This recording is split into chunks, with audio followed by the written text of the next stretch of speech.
Good day, everyone. My name is Jax Boyd Paragas, your training officer in the nursing department. Now, for today's session, we will talk about our in-service education for newly hired nurses. Specifically, we'll be focusing on basic life support, or BLS, and we'll be using, of course, the American Heart Association guidelines for this particular topic.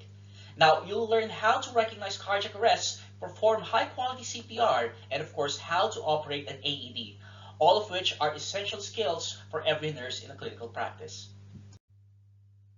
Now, before we begin, here are our learning objectives for this session, because we want to make sure that number one, you'll be able to identify the steps for basic life support as based on the American Heart Association guidelines.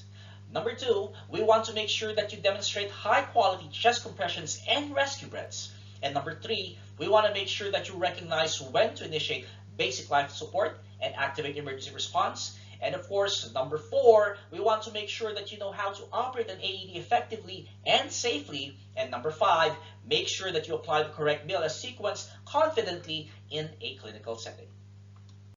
All right, now let's talk about your chain of survival. Because a strong chain of survival can, of course, improve your chances of survival and recovery for victims of cardiac arrest, stroke, and other emergencies. Now, take note, this chain of survival used to be just 5 links in the chain, and this was back in 2015. Now, it has been updated to 6 links in this chain of survival. Now, let's talk about the first one.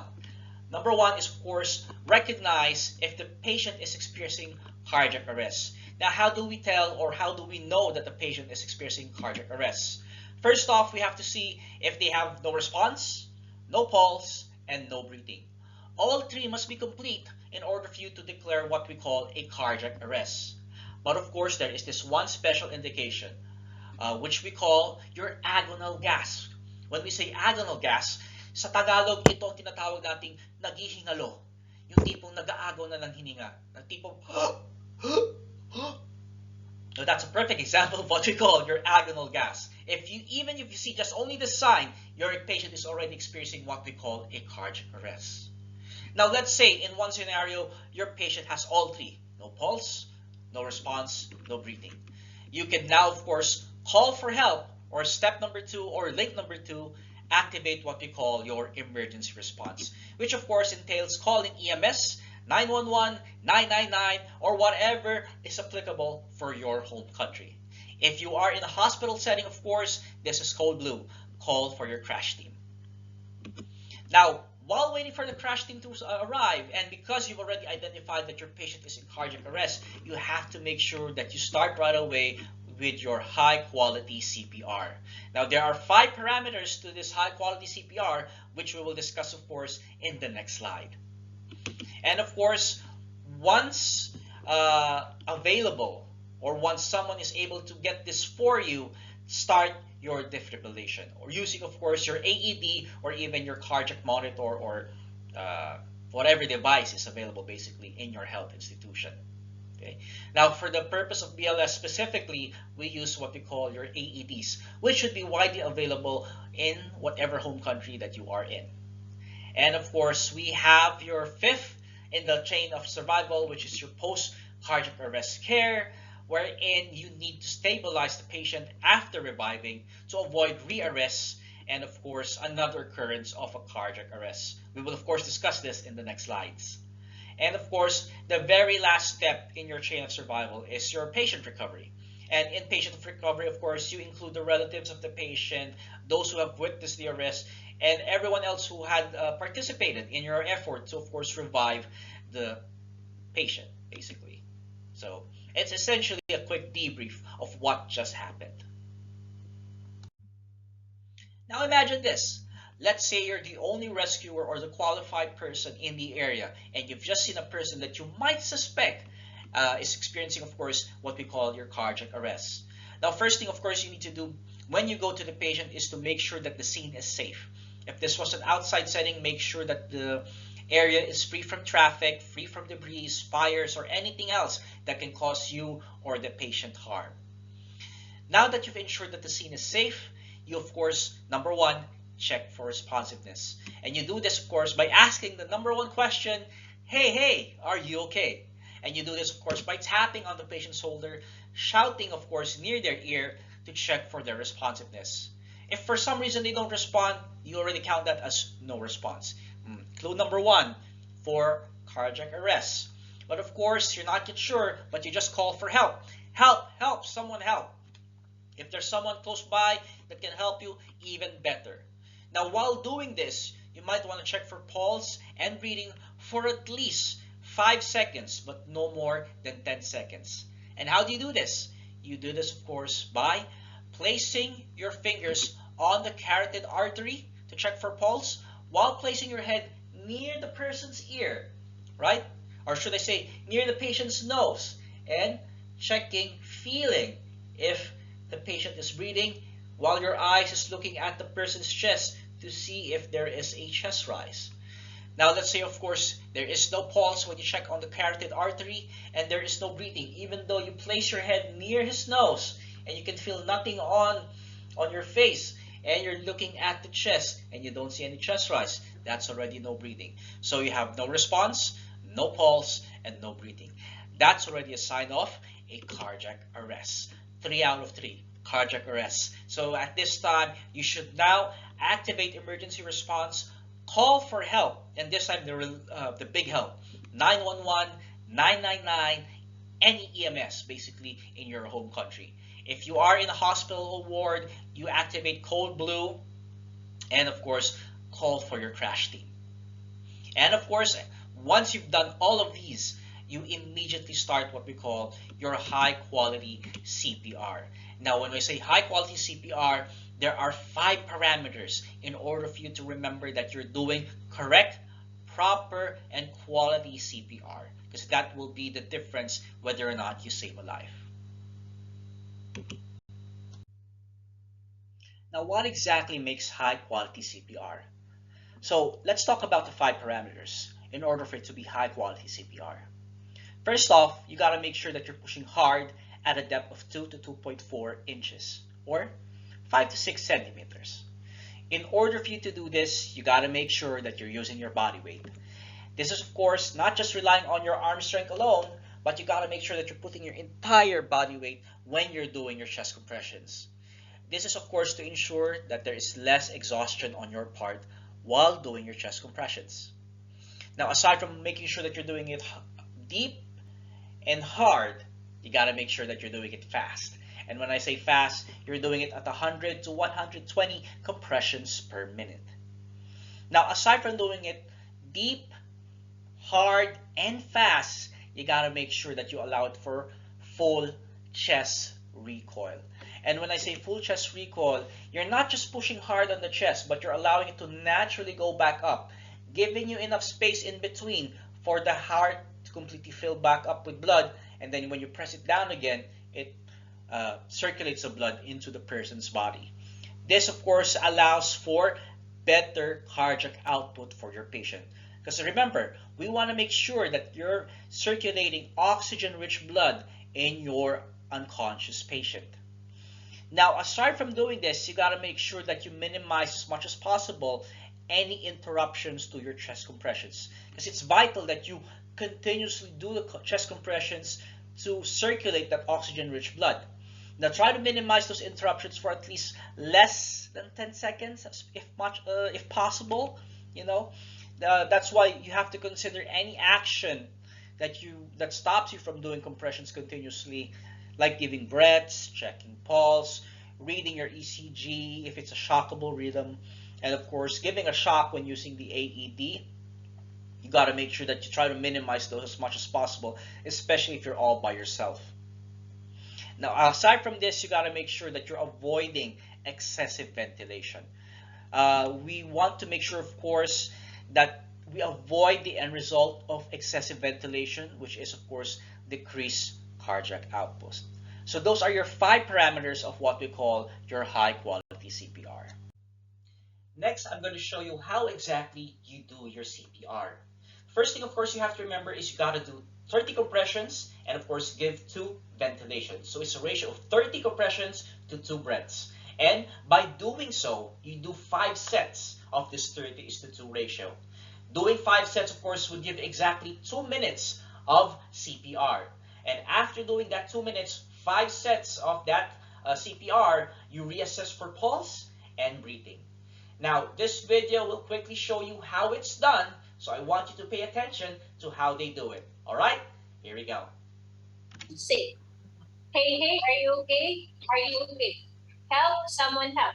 Checking for pulse and breathing. 1,000, 1,000, 1,000, 4,000, 5,000. Activate emergency response and get me an AED. Starting CPR. 1, 2, 3, 4, 5, 6, 7, 8, 9, 11, 12, 13, 14,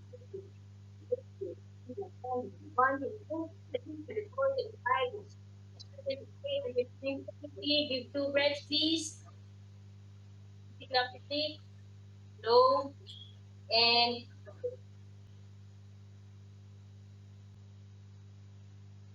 All right. Now, with that video, you can see that after they did their 30 compressions, then they provided those 2 ventilations. And remember, after doing so, you quickly reassess for pulse and breathing. Now, what if there's still no pulse? There's no breathing as well. Then you continue another 5 sets of your CPR, giving you, of course, another 2 minutes. And after that, you reassess again for pulse and breathing. You continue doing so until, of course, you get some sort of response, pulse or breathing. All right? Now, let's say you've done a couple of cycles of your CPR. Now, if the patient suddenly has a pulse but has no breathing, this is when you do what we call your rescue breathing. And remember, for adults, it's 1 breath every 6 seconds, or basically 10 breaths per minute. All right? Now, for this particular scenario, especially in a hospital setting, you try to use what we call a bag mask device. Or back home in the Philippines, we call it an ambu bag. It's a brand name, but it's a bag mask device. So you give, of course, your rescue breathing 1 breath every 6 seconds. Okay? Make sure that you don't hyperventilate your patient. And again, reassess after 2 minutes. If there's still no pulse, or let's say suddenly there's no pulse, you go back to doing your CPR. But let's say there's still pulse. It's a positive pulse, but there's still no breathing. Then you continue with your rescue breathing. All right? Again, no pulse, do your CPR. But if there's a resumption of pulse but no breathing, you do your rescue breathing, which is 1 breath every 6 seconds. All right?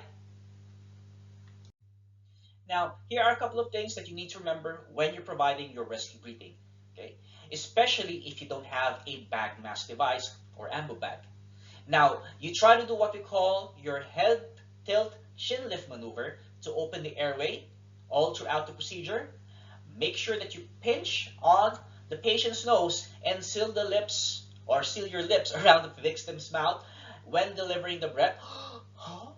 And of course, deliver each breath enough to make the chest rise. That's why when you're doing this, you try to, of course, look at the chest, see if there is a rise and fall of the chest, and of course, listen for normal sounds of breathing.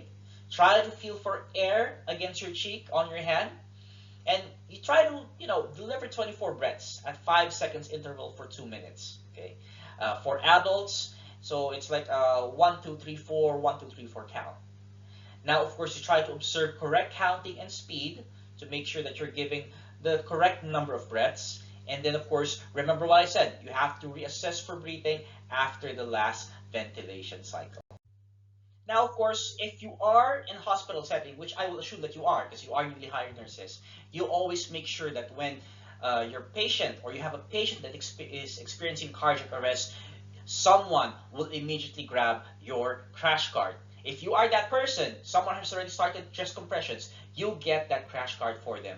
And one thing to remember about the crash cart is it's usually in drawer number 2, where you would find, of course, the paraphernalia for respirations, for breathing, okay?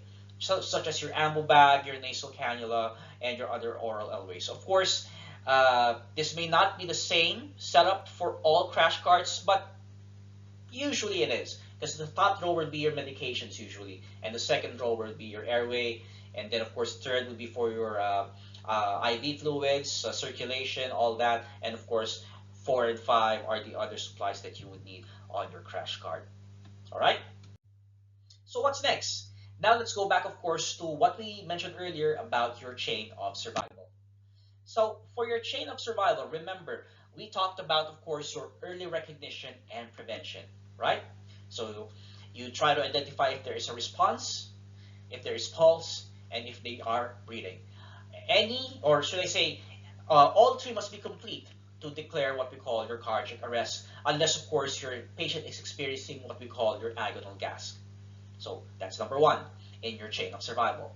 Then, of course, once you've identified that there is a cardiac arrest, you make sure that you activate your emergency response, EMS, 911, 999, of course, or get your crash cart in a hospital setting. And chain number three, you make sure that you do your 5 parameters of high quality CPR. Okay? And of course, let's now proceed to the 4th chain of your survival, which is, of course, your defibrillation using what we call your AED. Now, in order to use the AED, there are 2 universal steps, regardless of the brand, regardless of the make of your AED. So, the number 1 step is, of course, you have to turn on your AED. It would usually have a very conspicuous, very obvious flashing light power button. In this case, in this image, it will be a color green power button. Okay, and of course, step number 2 for an AED, you follow the prompts or the voice recorded instructions on that particular device. It's very simple, it's very easy, it's got a lot of diagrams and instructions for you to quickly understand in an emergency situation. So like I mentioned, there are universal steps in using AED, and you just have to follow the prompts. So once you turn on your AED and follow the prompts, it will tell you to apply the pads in the proper position. The pads, of course, are sticky with adhesive, with images as to where is the proper placement for the pads. Make sure, of course, that you connect the pads to the proper connecting port into the device, and listen to the device when it would tell you that they need to analyze the heart rhythm. They would usually say something like clear to analyze. Now, once they've analyzed, they would also tell you when shock is advised and charging. When they do this, you of course resume your chest compressions, right? Now, after it's charged, the AED device will tell you to stay clear of the patient so you can press the shock button. And of course, you got to make sure that if you're in charge of the AED, you say clear, shocking in 3, 1, 2, and 3, and then press the shock button, right? And then, of course, once the shock is delivered, the AED will also remind you to continue your CPR. So using an AED should not be that difficult. You just have to follow the prompts of the device. Now, here are some considerations that you need to remember when using an AED. First off, if the chest is hairy, you try to shave it off or rip it off, basically using 1 set of pads, because the adhesive is very sticky. You can try to use that to quickly rip off the hair on the patient's body.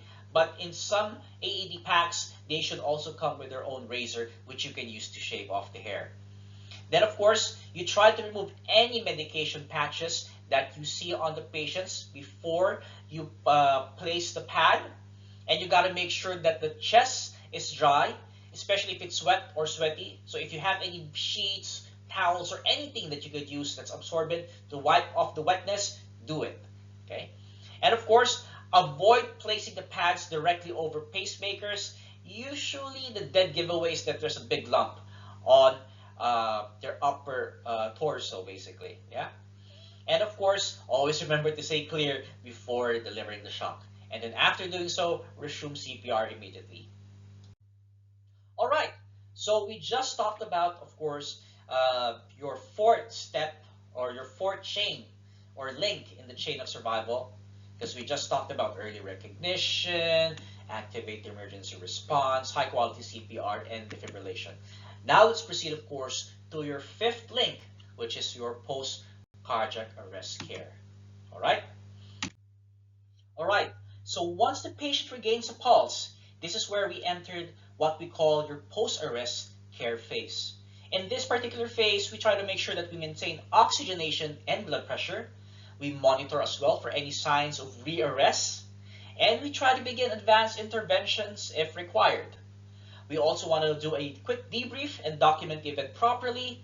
And we also transition now to the recovery process, which includes monitoring, rehabilitation, and ongoing care planning.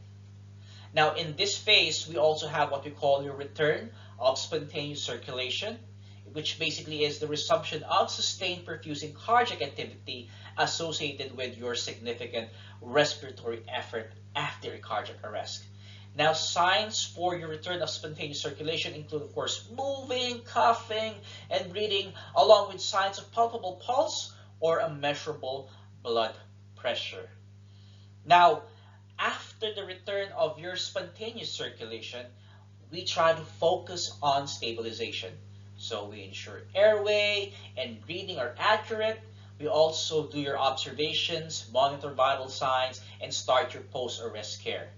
And don't forget, you transition, of course, later on to debriefing with the team and finally guide the patient and family through the recovery phase, which may include some rehab and as well as some emotional support.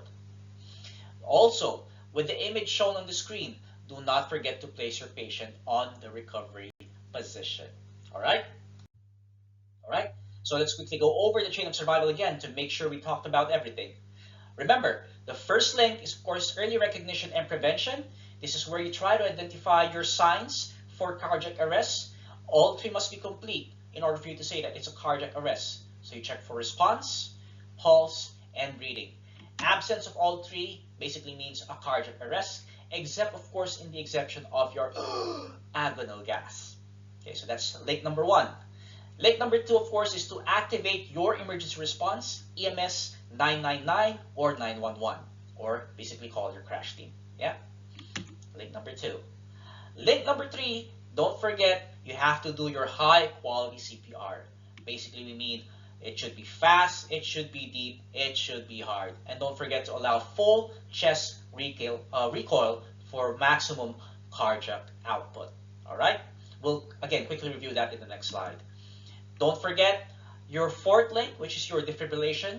Using an AED, just turn it on and follow the prompts. You'll know exactly what to do if you just listen carefully to what the machine will say.